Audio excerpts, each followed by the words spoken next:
Hey guys, Al here. So today I wanted to do a story about a 7.5-year-old buck and talk about some of the habitat improvements that I believe have led to the success of harvesting that deer this year. And at the end of the video, I'll show you what that deer looked like. He wasn't an absolute giant, but he was a pretty darn nice deer with proven age, not only by trail cam data, but also by Cementum Annuli aging at deerage.com. We sent those jawbones in, which was pretty cool. So this is an area you can see in the map here that's all red pines. Those dots there are actually my GPS coordinates where I'm taking soil samples because that is now a food plot. So this upper 3 acres here is a food plot, and this back 3.5 acres or so, give or take, is actually clear cut with a singular trail going down the middle. So we planted vitalized seed clover and chicory and oat blend down this entire trail. These sides are both clear cut here where you see the green lines.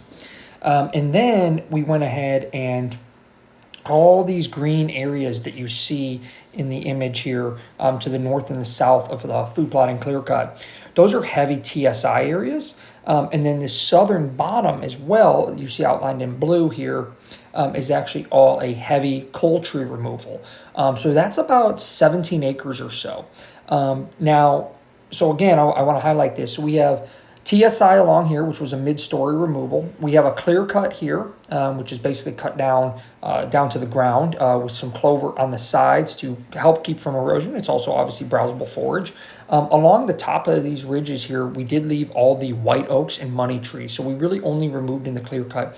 It was primarily red pine. And then we worked on coal tree removal in both bottoms. This bottom to the north is still getting worked on, but we will be hitting that heavy this winter.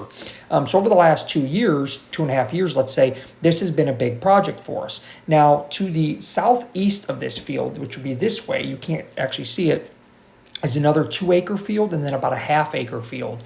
The 2-acre field that butts up next to this big TSI bottom, we actually don't hunt at all anymore. So we just plant that and leave that for the deer. So now the deer have the opportunity to have all of this secondary successional habitat and kind of stages as it goes down. They got a lot of treetops down in this bottom, and then they have they have roughly 5 acres of food plots just between these two bottoms where they can feel comfortable, get up and eat.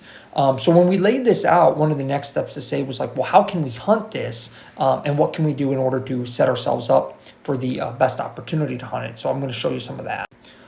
So real quick, before I show you kind of how we set up the hunting, this is kind of what that mid-story removal looks like along the edges of that food plot. So again, you have that food plot, you have the clear cut kind of on top, and then there's a logging road on both sides that is planted in clover, and a logging road in the middle of the clear cut planted in our vitalized seed clover, chicory, and oat blend. And then on the sides of the ridge, kind of as you're working down off the ridge, this is that secondary step. So this is that mid-story removal. We cut that pretty hard on both sides and we'll continue to do so. And then working down into those bottoms is the coal tree removal. It doesn't look like it here, but pretty much any maple, crooked cherry, crooked oak, we removed, sassafras, we removed out of there. So there's a ton of tops and sunlight getting throughout that 17-acre bottom, providing good food and bedding and security for those whitetails. So on this particular field, we decided to use a box blind. I had this box blind already, and I didn't love the area it was in, so we moved it. It's a little bit sketchy, but we were able to get it up, get it set up, thanks to my good buddy Brian, who helped with that. And we've had great encounters and killed several deer out of this box blind already.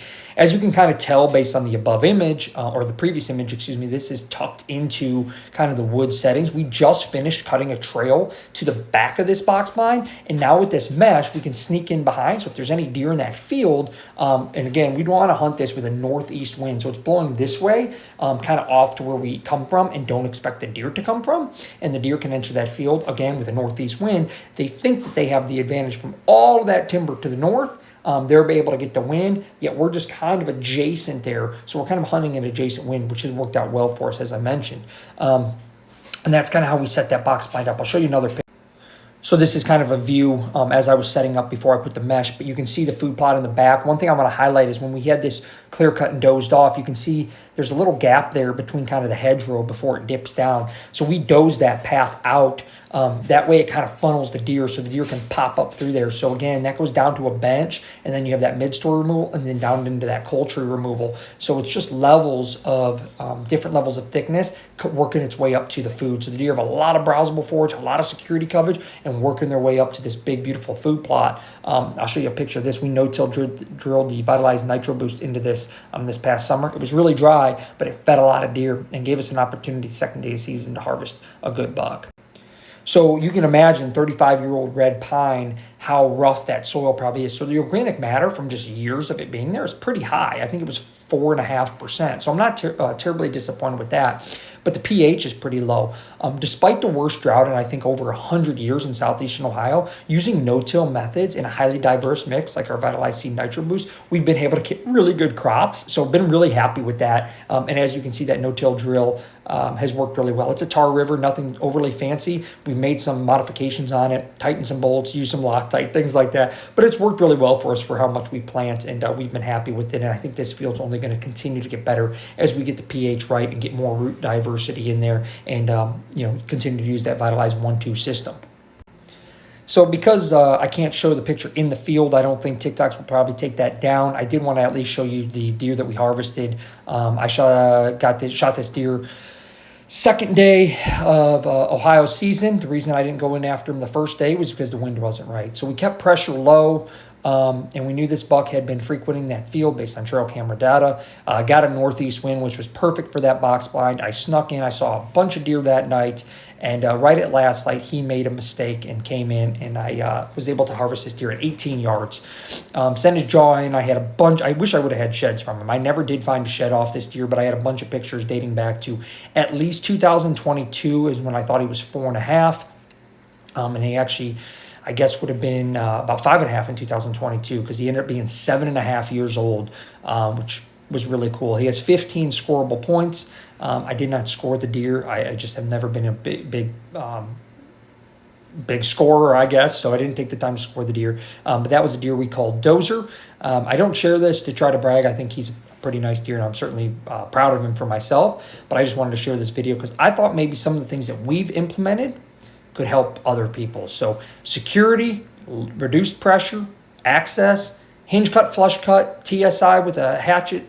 I don't really care, but get sunlight to the ground. Let those deer feel comfortable. Let the wildlife feel comfortable. Let those oak trees produce mass if those are in the area. Whatever you have to do to better every acre that you can and take it 1 acre at a time, I think you'll have success as well. So keep those things in mind, guys. I hope you liked this video. And if you do like this stuff, please check us out at vitalizeseed.com.